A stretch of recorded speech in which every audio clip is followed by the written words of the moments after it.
M0FXB, welcome to my channel. So we're looking at these different toolkits or firmware changes for the MD380 UHF or RT3S, and you want firmware version before 14. And this one here on the left is by KD4Z toolkit, and I've looked through the screenshots of everything that it does. It looks very, very similar to what you would get if you went to MIKLOR's site here and downloaded his or the program that flashes your radio. Now, to flash your radio, you do need to hold down the PTT, the button above, turn it on, and you're in flash mode.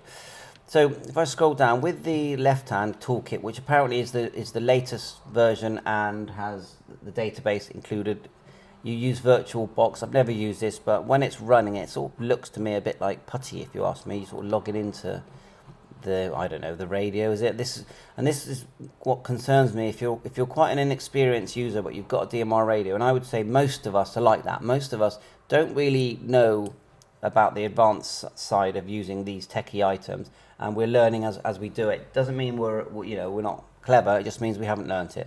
So you put in certain commands and it brings in the software that you're going to need, brings in everything you're going to need, the database, etc.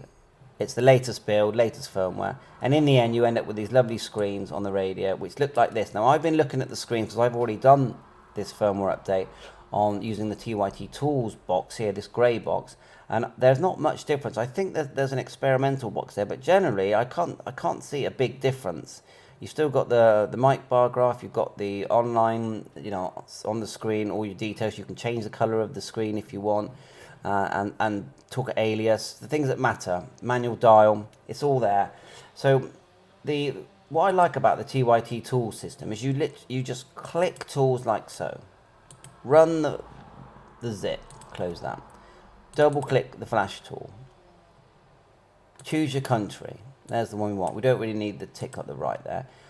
Choose whether you're GPS or non-GPS. Don't forget, at this point your radio is in firmware mode.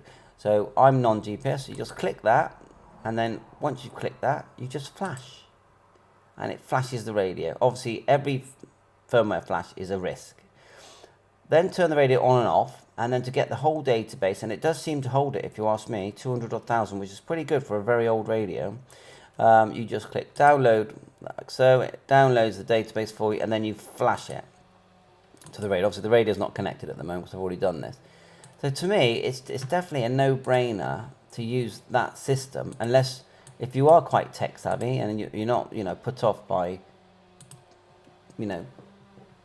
this system with Magic Box like that, then I would say yeah, try it out. But that my personal preference is easily to use the MIKLOR system. So thanks for watching my channel.